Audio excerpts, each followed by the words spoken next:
year 2000, when Oh Young from South Korea declared that everyone is a journalist. So he, along with two of his friends, started a digital news portal called Oh My News, when he became very discontent with the South Korea traditional newspaper. So if we use that as a yardstick, citizen journalism has been there for the past 24 years, and it is here, and it is here to stay. We cannot write citizen journalism away now.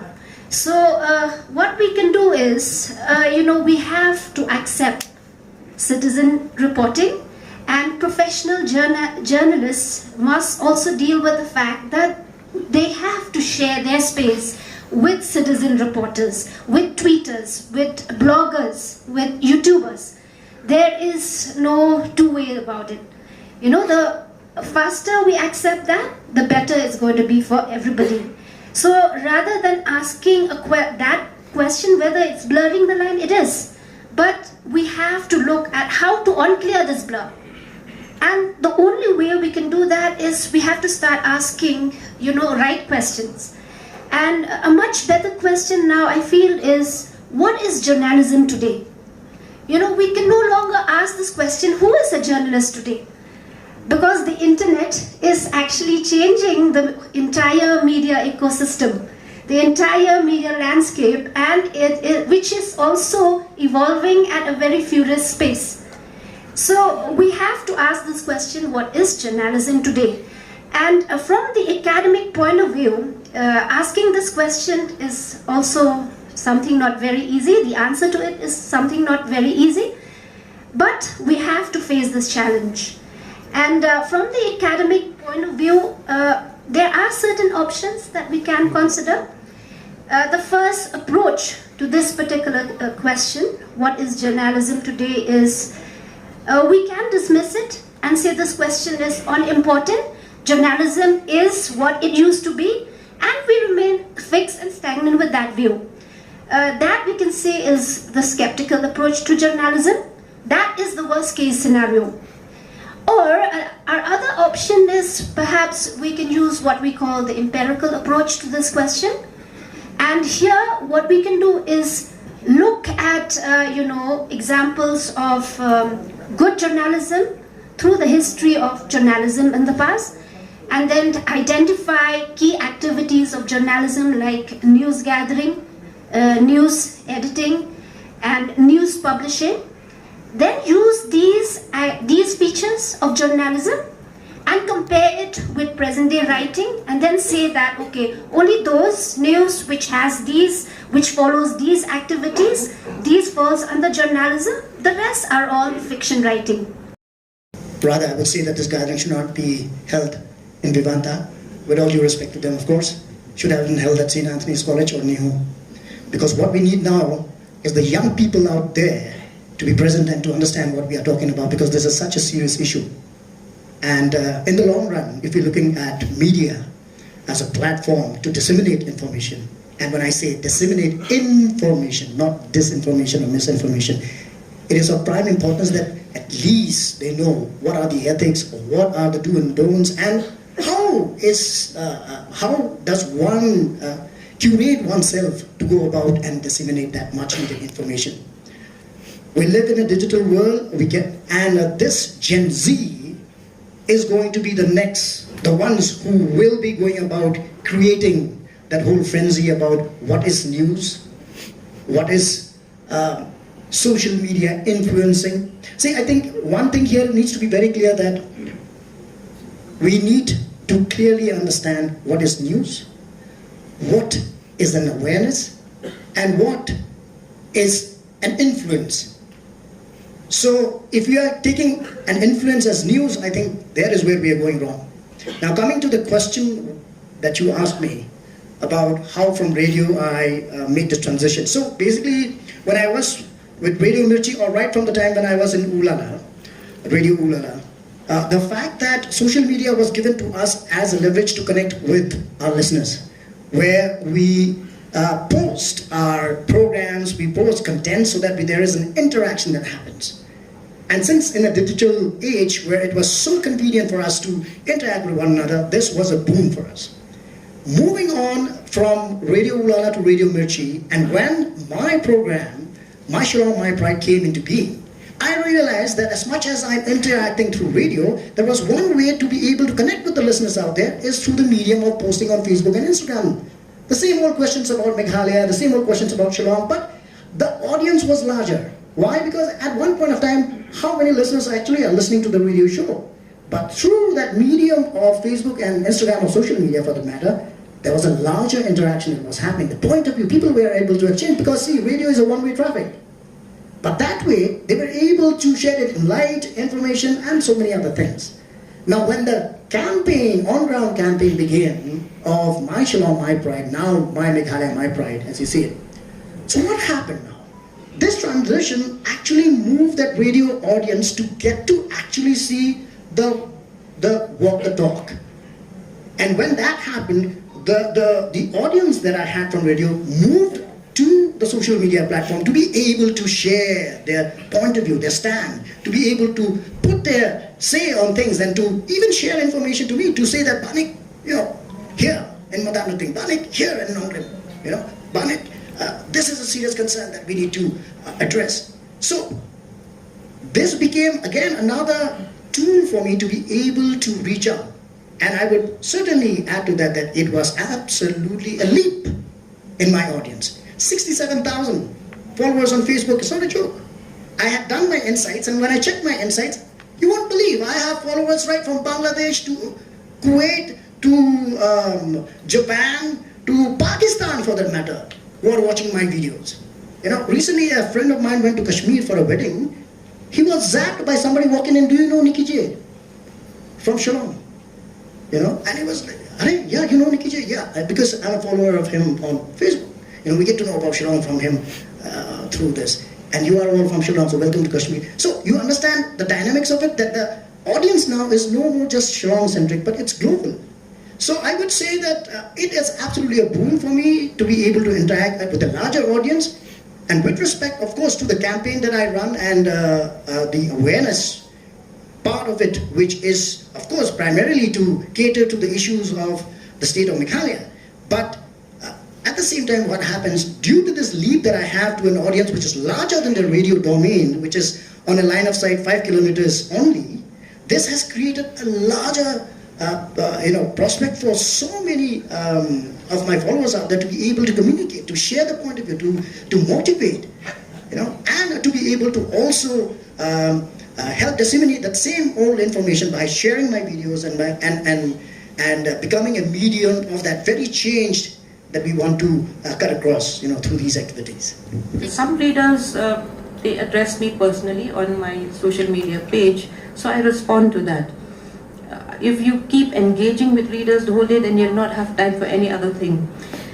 We are sitting here, I think all of us are the converted types. We know most of us are media persons, so we know what we are supposed to do and what we are not supposed to do. But let's go outside this room. Look at the news consumers. They are looking at their mobile phones every instance. Even here in this room, your hand moves to the mobile phone very quickly. You're checking out the latest news, the latest views, and there's now confusion between what's news and what's views. Especially if an influencer puts out something, people think that's gospel.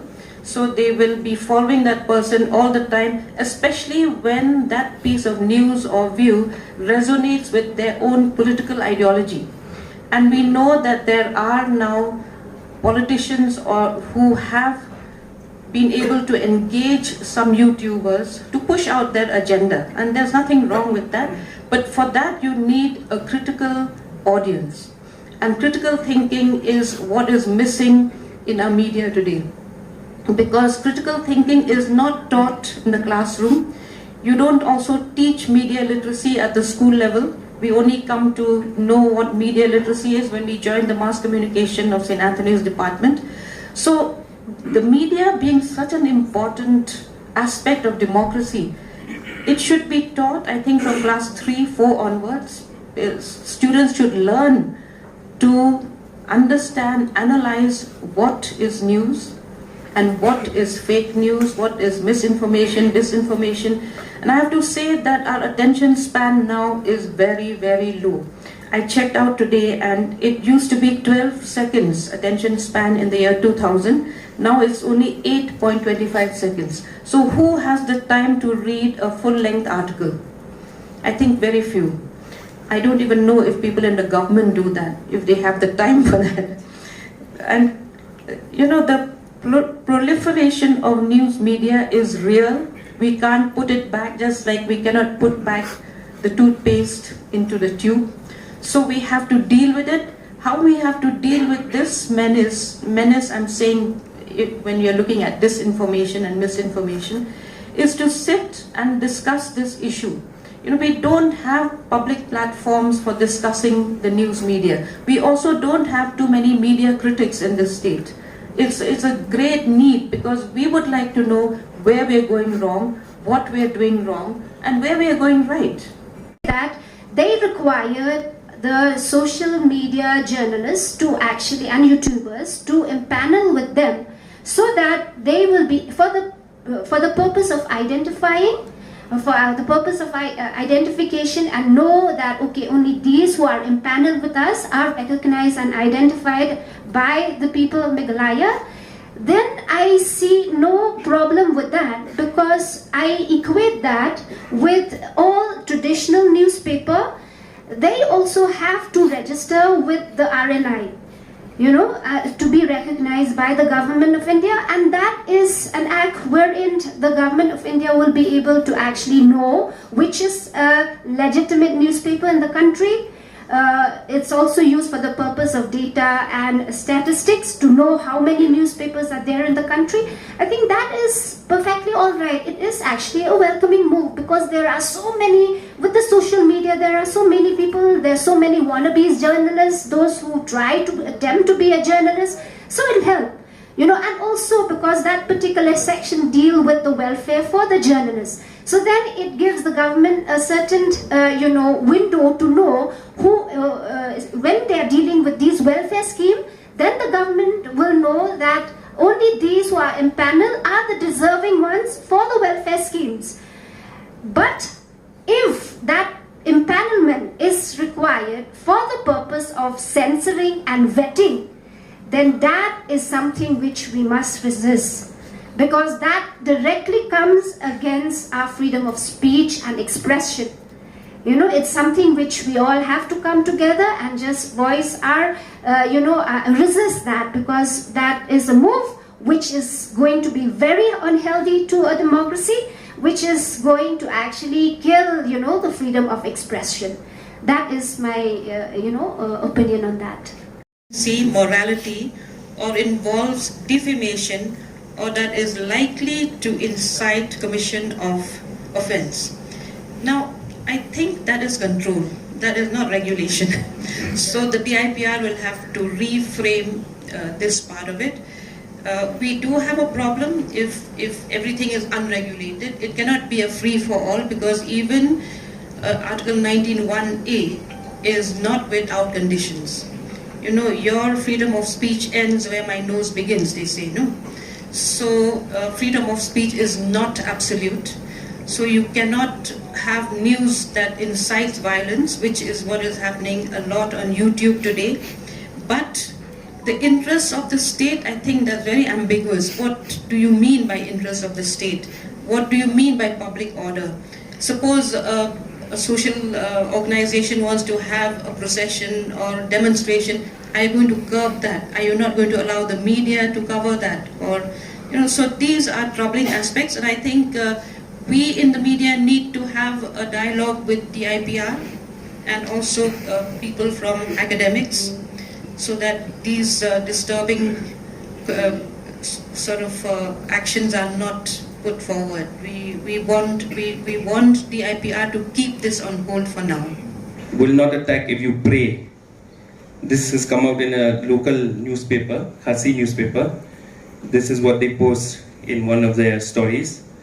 Simba Pala for Yalap election, okay, a weird bird comes during election times. This is traditional media. I'm not talking about social media or influencers or YouTubers. Huh? Another one, 5-star hotel is offered by Hindus, not saying Hindu, not a group or RSS, a right-wing group in that whole Mao Tse-tung case. Another one, Upalindo Udu Minderi, Upayed Minderi. This is the type of, so Paulindo loves not just non-types, in Minderi, foreigners. This is what is said in the so-called traditional media in Khasi. So I don't know about strengthening that, yeah? I don't know. I really don't know, because for me personally, it's about being rational, talking, making sense. Yes, you can sensationalize here and there. We all talked about that quite often.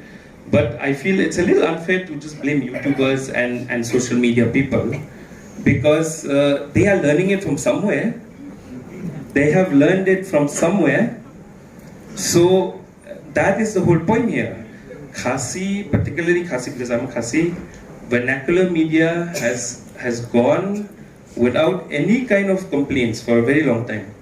And they have actually been leading to a lot of problems on many fronts. They have used their language very nicely to escape any kind of legal ramifications. But at the same time, it's there. I'm being serious. I mean, I'm not here. We are coming here to bash social media and YouTube and influencers, whatever. I mean, we're having a discussion, but I also want to point out about these other issues, because it's a very real problem. People really still do trust in traditional so-called establishment media. They still do have trust in them. But if all that is being done is to sensationalize and get clicks, then that's a very big problem. I think that it's good that we're having discussions like this, because this needs to be aired out in the open. Because it's one of those secrets, open secrets, that we all keep quiet about. I think it's time to change that, because I have been keeping note of all these things that have been said over the last few months. And I'll tell you, some of it, if we translate into English, I don't know where these people will end up. Seriously. So anyway, those are my points, okay? I mean, I think that going back to this notification, it's practically impossible anyway to do this. I don't think you can just register everyone. Somebody's going to come out every now and then. It's not going to be very easy. I think it's better to take a long-term approach in educating people, getting people to understand what is fake, what is real, what is rational, what is scientific, what is logical. These are very important things. And I'm not blaming just our local media. This is throughout the country. Remember during the whole COVID time, when people were standing out in the balconies and yelling at the moon and the sun and screaming and hitting, my goodness. I mean, that was mainstream also, okay? So we can't blame just our own media. But, I mean, where does scientific temper come in?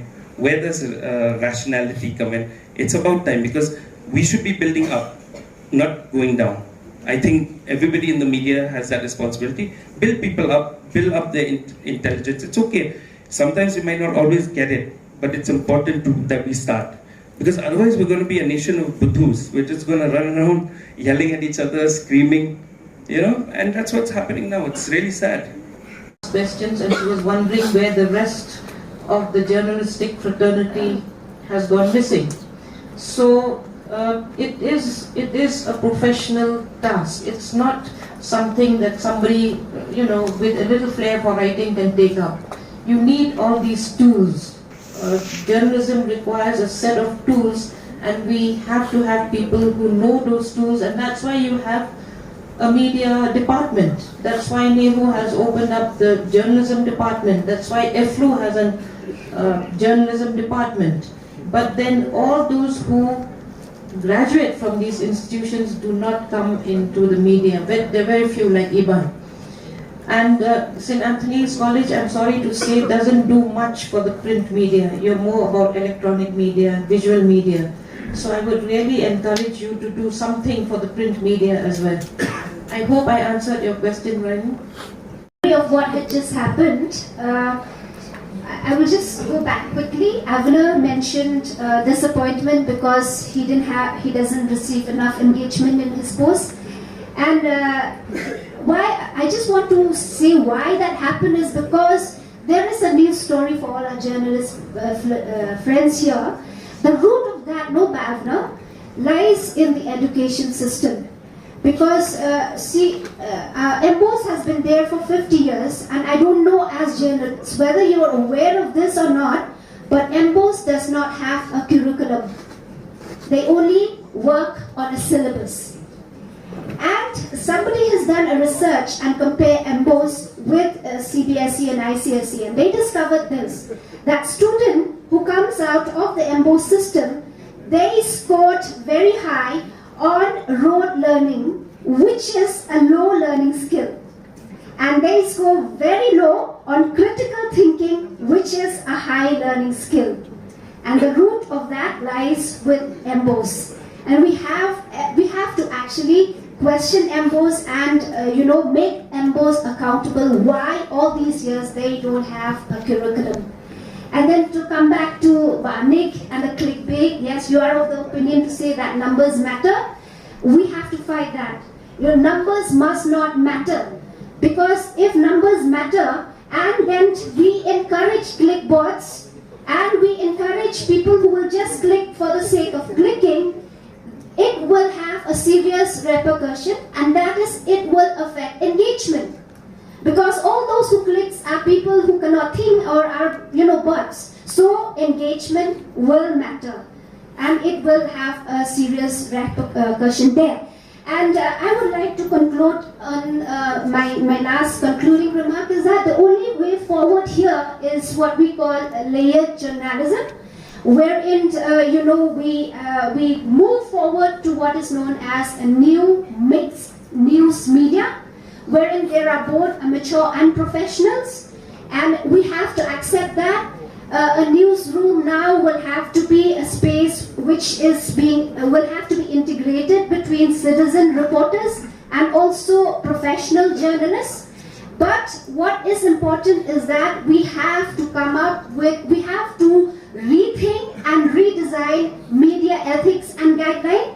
That is something which is highly required, because the media ethics that are already there, they are not suitable for the current media ecosystem. And we have to ask important ethical question. If we're going to integrate citizen journalists into the newsroom, then do we also subject them to the same ethical standard and make sure that they are also accountable? Or we have a different set of ethics system for the professionals and the freelancers or the amateurs?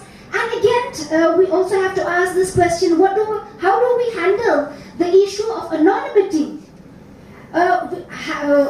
When is anonymity ethically permissible? We have to come up with different ethics with regard to anonymity, both online and offline.